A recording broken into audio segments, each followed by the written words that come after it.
Welcome to today's Rebel Report panel discussion. Today's discussion is going to touch on topics regarding women in sports. I'm Rylee Pay, and today we are pleased to be joined by Jade Thomas, a former Lady Rebel and aspiring sports journalist, Nguyen, a sports reporter for KTNV Las Vegas, and Mallory Poole, Associate Athletics Director and Senior Women Administrator here at UNLV. Thank you all so much for taking the time to sit down with us today. It's great to be here. Thanks for having us. We're excited. So just to dive right in, starting by looking at UNLV here specifically, our own university, Mallory, this past week, the Lady Rebels sold out the Cox Pavilion for the first time in school history. So what did that mean for the Lady Rebels as a whole and just the university as well?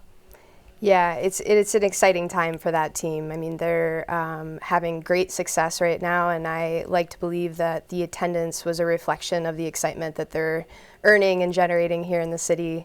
I think it goes without being said that it's fun basketball to watch. I know that our staff and our student athletes are really appreciative for the city to come out in that way, and our hope now is that that can continue. You know, they've got a lot of games in front of them, and it's just like really exciting basketball to watch. And Jade, for you, a former Lady Rebel yourself, what did that mean for you to see your former teammates have a full stadium like that? Yeah, touching off of Mallory, it was really nice to see the interest in the Lady Rebels, especially because we've had a few good seasons now. So to see those turnouts be reflected in the stands was really nice. Unfortunately, I was in Kansas City for the Chiefs game, so I wasn't there personally. But the videos and the social media was like really nice. So just to be able to see that, it's really awesome.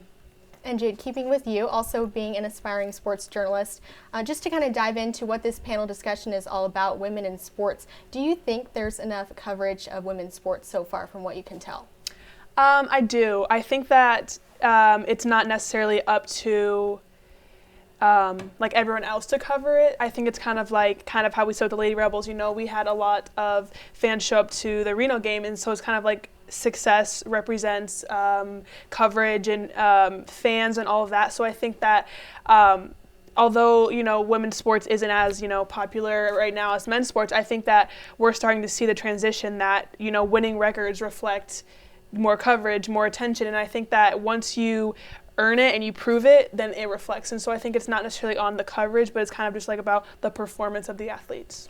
And Tina, for you as well, covering sports here in Las Vegas, same question to you. How have you seen the coverage kind of develop over the years, and what are your thoughts on the coverage so far? I think the coverage that we're seeing for women's sports is great right now, but there can always, we can always do more. I think especially like visibility is so important, and so the more that we do see college basketball women's games on ESPN, the more the women get visibility and we showcase that. I think that's really important. So I think we're at a great point right now, but in my opinion, I think there can always be more to do, because there are amazing women that are athletes that that have stories that need to be told and need to be heard. I think going off of that too, you and the Lady Rebels also have a new TV deal this year, so there's more, they were on FS1, so I think that also does go along with kind of what Tina's saying, maybe, yes, they're doing well, but it's also they're getting more coverage, and maybe that's why the fans, so I think it could be a double whammy. Yeah, no, for sure. Visibility is important. And Tina, you mentioned just the amazing female athletes that have stories to tell and kind of the strides that they've made in their sport. So talking about our city as a whole and the WNBA, that was the first championship for our city. So what kind of coverage do you think played a part in that, and how special do you think it is that they were the first team to do that? Oh, I think it was incredible. I was there in Connecticut. Traveled with them, saw them win it all. One thing, when they hired Becky Hammon, I mean, that right there was okay, Becky is someone, if you follow the WNBA, the Aces, she is more than qualified. Of course, she worked in the NBA for a while, was under Greg Popovich, who is just a legend in the NBA. But yeah, it was so special, and I think especially too to see being at that parade on the Las Vegas Strip.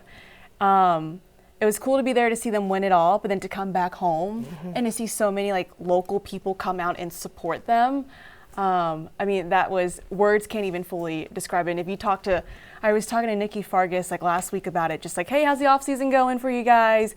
Still busy and everything. But one thing was just we reflected back on them winning it all in Connecticut, coming back here, celebrating, but seeing so many locals come out and support this team. It was just incredible.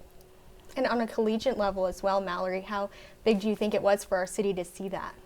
It's huge. I mean, I think, as you reflect back on those moments, it was important for UNLV athletics to be a part of that celebration. And, there's this concept of, the rising tide lifts all boats. And I think that their success is a great moment for our city because we're in the sports capital of the world. So to have opportunities now for the Aces to really kind of be out front in that championship space, it is a catalyst for the rest of us to be able to kind of get behind and continue to support, but ultimately celebrate in that success, but then, crave that of our own. And I think, we started talking about the Lady Rebels, but that's another great example of how I think that those two pieces work hand in hand. So it was exciting for UNLV athletics to see their success, and certainly we are excited for any championship to make its way to the city.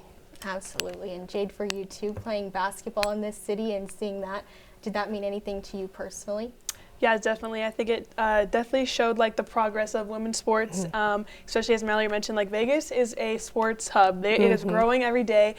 So for the Aces to take home the first championship is very, very special, especially because, as the Lady Rebels, we used to get honored at their games and at halftime, so it's kind of saying I could do this one day, and seeing that there was usually good turnouts at the games and it wasn't just empty and it was always so loud. It's really nice to just see it's not women's sports, it's just sports, fans are just watching sports, and it was fun to see. And Jade, just the last bit that you mentioned, just everybody watching sports and that universal appreciation. Just to kind of dive in a little bit deeper, though, and just the general landscape of women in sports, do any of you think that there are some disparities in how women are treated in the sports industry? That's a tough one. I think there's disparities, but I feel there's also disparities for men. I think that maybe women have to be more educated in a field, especially if it's a male-dominated field. They have to know their stuff, and they maybe have to work that much harder. But I feel men also have their issues that they don't talk about, and so I think that we are viewed, but we all have our own struggles. And I think there's certain instances that maybe are isolated, but I think overall, I think that the women are working their way up, and as we saw Candace Parker, she worked her way up. She knows her stuff, and I think she's getting that respect. And so I think we're overcoming it. Yeah, I think progress has been made, but there's still so much to fight for. I think there are those isolated incidents and everything, but I think it's also up to the guys, the men that I work with. I've worked overall around great men, but having their support, seeing them back us up, saying hey, I got you kind of thing, us, just it kind of comes down to us all just supporting one another is really important. But yeah, a lot of progress has been made, but I do think that even for someone like me in my shoes, I'm still, I think every day, how can I make it better for the person that's coming up after me? How can I help them out? How can I give back? Just because there's still more to fight for.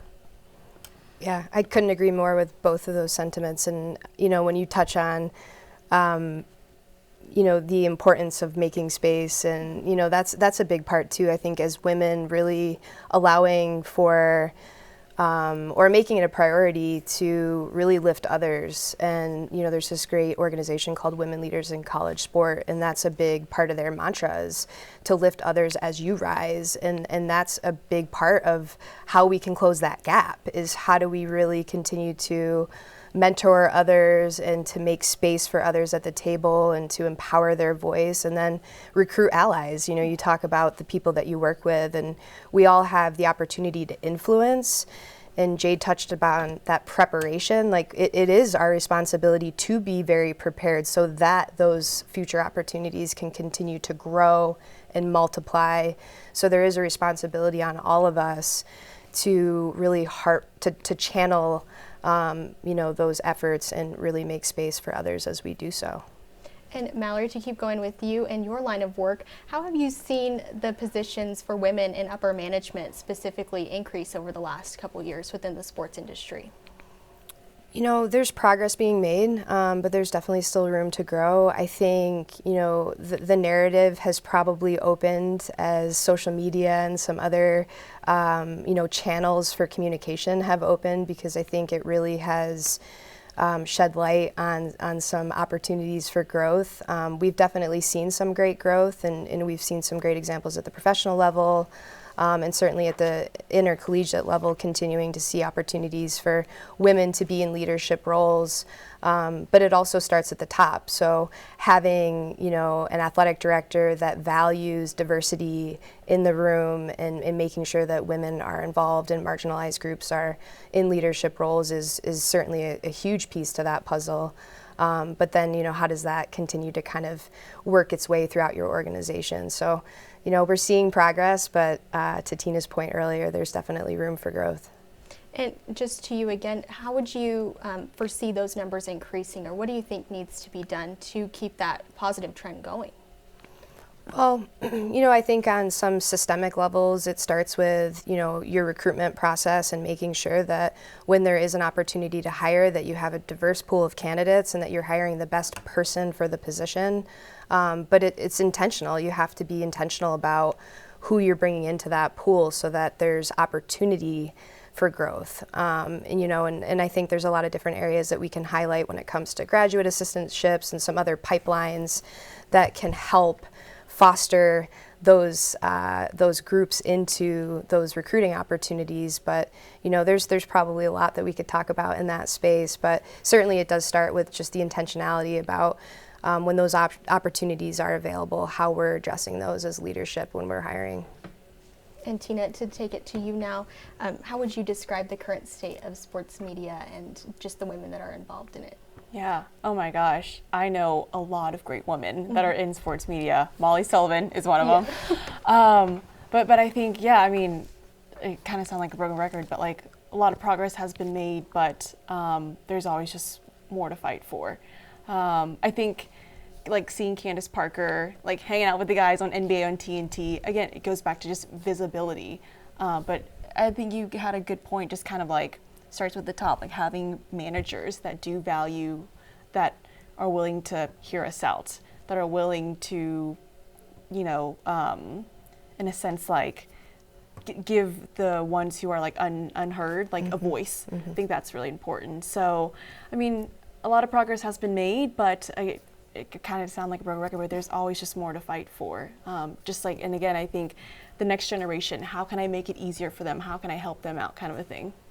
And Candace Parker has already been mentioned a couple times in this discussion, which is great because that leads to the next point. We've seen her, along with a lot of other fantastic women, assuming those roles in play-by-play broadcast booths and analyst roles as well. How have you guys all seen that be reciprocated within the media? Do you think it's been well received by people? I think that for a long time, women have kind of just been sideline reporters. Like, that had to be their only role, and that's the only role that they were respected. And as Molly taught me, like, last year, you can be an analyst. Like, it's not just for the men. Like, there's such thing as being a sports analyst. And so having played basketball, like, I want to be where Candace Parker is. I want to be at the table with the big dogs, and I believe that I can. And so I think that she's kind of, you know, breaking the norms, and she's getting more respect as, you know, she has her stats, she's prepared, she's ready, she plays the game, so she knows firsthand. And so I feel like it makes me more hopeful about my future, because although, you know, there's going to be barriers everywhere, you know, no matter what you do, I'm just excited to be like, okay, well, she can do it, I can do it. And it's not always about if they can do it, I can do it, but I just feel like it gives more reality, like, you can, like, it's right there, you can do it. And I feel like that's really awesome to see. Yeah, I think like when you see someone else do it, you can think to yourself, okay, if she can do it, I can do it too. And I think that's a big theme in a sense, like women in sports. It's like supporting each other, being there for each other, and being a role model. Like it's cool to hear you say that, like, hey, because she's doing it, I want to do it too. Because like I'm in that position where I saw someone do it and I was like, wait a minute, you're so good at your job. I love that. Like I want to do what you're doing. So kind of going back to like visibility, and it's cool to see like you look up to Candace Parker. She's coming here to play in Las Vegas too. But it's cool because like one day too, a little girl from Las Vegas is going to look up to you and say like, hey, I love what she's doing. I want to do that too. So yeah, that's cool. Yeah, it's a point of access, right? Like that visibility, that representation matters. And I think, we're seeing it not only in the journalism space, but in coaching and in officiating and, some other areas. So it's incredibly important to have that representation because that is where it starts, right? And then that's where you start to see the young kind of up-and-comers saying like, that's what I want to do someday. And that aspiration continues, but it becomes this entry point, I think, for those that have an aspiration to be in sport. And I think I'm very similar to you as well, Jade, just having those role models, and especially for us now being in college and kind of taking that next step. A lot of people have asked me in my interviews, who's some of your favorite broadcasters? And I point to people like Melanie Nguyen, who's with the Orioles doing play-by-play, and just those different role models that, like you all said, like you see them and it makes it possible for you, and just having those role models to look up to and know that it is possible to take it to that next level and for years to come for the women as well. So just kind of in closing for you all, generally, what is the most rewarding thing you all feel when working in sports as a woman? Well, kind of just going off of your point, I think it's really nice to have people my age also wanting to do the same thing and break the barriers because, like you said, MLB, Rylee's going to be a play-by-play. I know she is one day, and it's a male-dominated industry. And, broadcasting and, the roles that we want to do when we're older is a male-dominated, but like to have like an ally and to have people that like, they don't see it as like, oh, but you're a girl, or, oh, but you're, so young. It like, we just see it as like, we're going to work, we're going to put the time in, we're going to be prepared, and then we're going to go from there. So I think the most rewarding thing is to have friends there that are going through it with you and believe in you like they do, because no one else is gonna feel it as much as the person who's in like the same position as you. So that's definitely been very helpful for me. The most rewarding thing for me has just been the friendships and the incredible women that I've met, especially strong women. I think sometimes you feel I often hear that, oh, is there like cattiness and all that stuff? And I mean, I think just like with anything in life and anywhere in any job, you'll probably encounter that at some point. But for the most part, like everyone like is so supportive because we're all women in sports. We have that common bond. We have that common theme with each other. We want to support one another and be there for each other too. So for me, definitely the friendships have been the most fulfilling and rewarding thing.